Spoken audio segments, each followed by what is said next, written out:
Annie est en danger.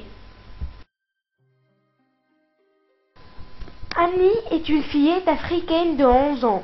Elle habite dans un village à Malawi. Elle est d'une taille moyenne, elle est maigre, voire chétive. Ce qui est remarquable chez elle, c'est qu'elle a la peau très blanche. Mais pour elle, c'est dur d'être blanche dans un pays où tous les habitants ont la peau noire. Elle est différente des autres. Au début, cela lui paraissait tout à fait normal. Mais à mesure qu'elle grandissait, elle se sentait mal dans sa peau. Les autres enfants la ridiculisaient et se moquaient à son passage. On l'appelle albinos ou fantôme. Et ces surnoms moqueurs l'artiste beaucoup. Sa mère la console toujours et essuie ses larmes. Elle lui dit des mots doux, des mots qui dissipent ses maux. Ne t'en fais pas, ma chérie, tu es belle et intelligente. Seule sa mère est capable de la réconforter et lui remonter le moral. Par un jour du mois d'avril, Annie s'ennuie d'être isolée dans sa chambre. Elle demande alors à sa mère de la laisser sortir jouer avec ses cousines au bord de la rivière, qui n'est pas loin de chez elle. Elle lui permet d'aller, mais elle lui conseille de ne pas tarder. Les fillettes prennent un grand plaisir à jouer, chanter et sauter sur le sable. Quand tout à coup, un silence étrange régna. Un homme cagoulé enleva Annie et la força de monter dans son camion. Il prend la fuite à toute vitesse.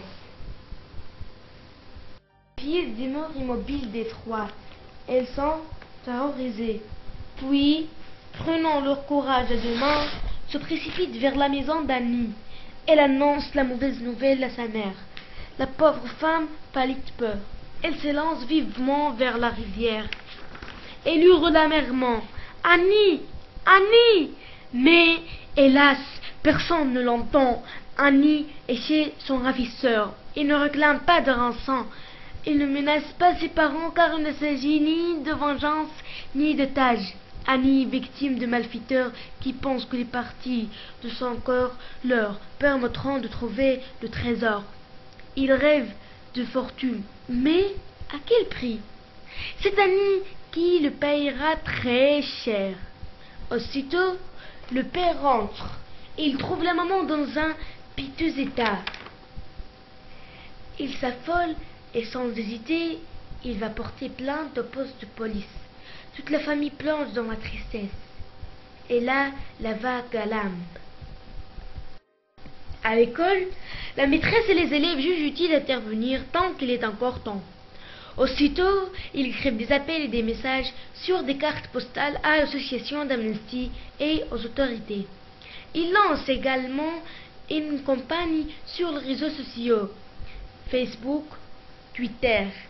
Sauvez Annie, au secours, à l'aide. Annie est en danger, ne la laissez pas mourir, elle a le droit de vivre comme les autres. Aussitôt, on entend les échos de ces appels. Les politiciens interviennent.